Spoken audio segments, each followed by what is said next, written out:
Hello and welcome to this week's Wednesday Waffle. This week I've been challenged. Some of you may say, yes, you're challenged. But this is about the RV challenge, or as I'm calling it, the Motorhome challenge. Or as when you see what I recorded, the RV Motorhome challenge. I recorded it while I was in Cullen. It was wet, wild and windy. And that wasn't me, that was the weather. The challenge was a little bit of fun, and I'm going to respond to the challenge, and then I'll be back, and I'll let you know what I'm doing about the challenge and a little bit of news about Desmond. Hello, welcome to this week's Wednesday Waffle and the RV challenge. I'm going to change the RV challenge to the Motorhome challenge, as that will make more sense to viewers in the UK. And because I'm doing it in Desmond, I've got the questions written down. So here we go. Question 1. If you could change or add one thing on your motorhome, what would it be?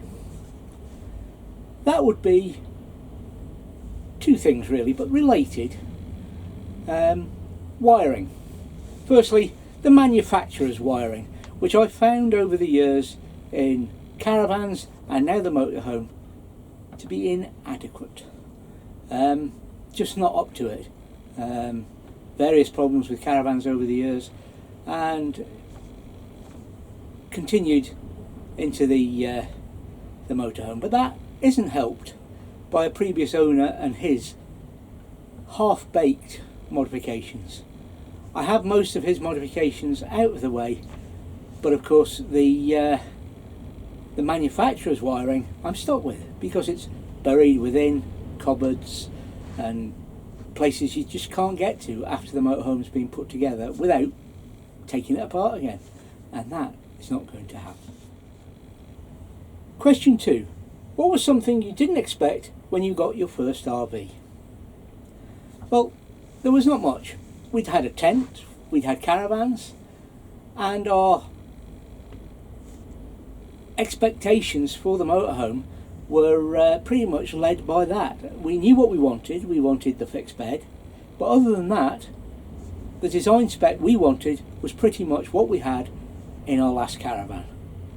And it took a lot of time, it took a lot of research, but that's pretty much what we ended up with. Question 3. What was the first and deciding factor for buying your first motorhome? The deciding factor was we're both getting older. I have a bad back, Lindsay has a bad back. We wanted a fixed bed, but more importantly, we wanted to get away from the constant putting down and raising of legs, hauling water and waste here, there and everywhere, by the various proprietary methods of water and waste disposal, grey water disposal in motorhomes. We were suffering, and it was becoming a major chore to do that. Of course, we've still got to get water, we've still got to get rid of waste, but it's stored in bigger tanks which we can drive to the waste disposal points, and that was the decider. We wanted to keep going with the caravanning life, if you like, but we wanted to do it with a little bit more ease. What's your must-see motorhome destination? Well, as you know, we're currently planning a trip to a must-see.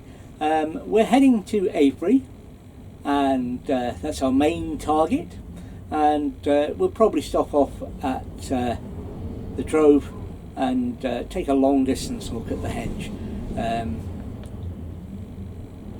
I've always preferred to see Avebury over Stonehenge. The big one though has got to be a continental trip. We haven't been to the continent since we got Desmond, and actually for a long time previous in the caravan.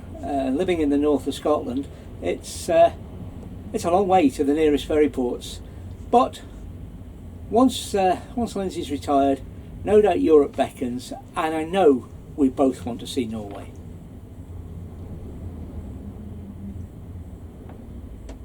What's your favourite meal to cook when camping? Cheese and bacon part-baked rolls. I did a cooking challenge on this. It was part of a community challenge, and you had to fit in a non-Desmond type video, a non-your channel video into the challenge subject, and I did that, and if I remember, I'll link it so you can go have a look. What's your favourite thing about motorhoming? Easy question that. The freedom of it. It's we can get up and go virtually when we want and where we want. It's just so much fun. What's your least favourite thing about motorhoming? That's easy. It really is. Coming home. I don't see the point of that.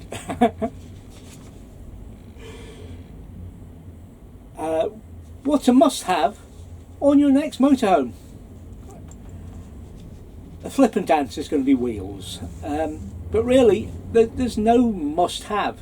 Even basic motorhomes come with the basic things that we need, but it will have heating, it will have an oven, it will have onboard tanks, it will have a fixed bed. But who says we're going to have another motorhome? There's a decision point, obviously, where it may be too much to work on Desmond, but that decision point is a long way off, I hope. What's your favourite adult beverage when camping? If you like adult beverages. Well, as you know, I'm quite partial to a cup of tea. I do like my cuppa. Nice cup of Earl Grey there. But I also am partial to the old dram.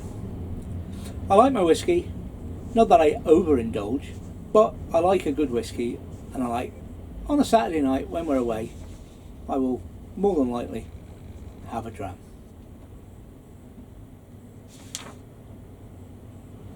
And what's your favourite indoor RVA/motorhome accessory? Now, I don't know how well you're going to see this because I have it in my hand at this moment and I'm going to show it you. It's my favourite RV accessory. I wouldn't be without it in the van, and it helps me with my adult beverages. A whiskey nosing glass. Yes, put your dram in one of these.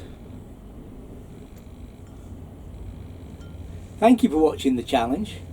To finish off this video, I'll hand you back to that guy that handed to me as I sit here in my van in Cullen, and he's back at home in the studio. Bye for now. Well, there you go. Challenge complete. As normal, I'm not going to nominate anybody for the challenge, but if you want to take part, down below you'll find the 10 questions. Desmond. Well, I've given up on a little problem with Desmond and sent him off to the garage. Simple enough problem it sounds. No power, no rear side lights. Yeah, right. Well, if you look at the book, it's split left and right, not front and back, and the front side lights are working. There's no power to the rear side lights, and there is nothing wrong, fuses, etc. I can't find out where the problem is. I don't want to be faffing about. There's a guy at the top of the road, got an auto electrician. He can sort it. It's cold, wet and windy, and I've given up. Over the years I've learnt that wiring in vehicles isn't what the book says, so I'm going to let a professional sort it out. Over the weekend the leak returned. However, again, the weather was atrocious. I have got a solution in place and a better one is being worked on. So there's no water getting in at the moment, but I'm restricted in my use of the radio. I'll get the other solution back, reworked, put in. It turns out that the Wi-Fi aerial, although it didn't appear to be leaking and none of the connectors were corroded, water was actually getting in inside and running down then the outside of the wire and into Desmond. So that Wi-Fi aerial has been removed, been replaced, and hopefully we'll be back up and running very, very shortly. Hope you enjoyed this week's Wednesday Waffle, and you'll join us on Friday for the follow-up video of the Posh Cats meetup, and next week for further photos, waffles and video from Desmond's Donders.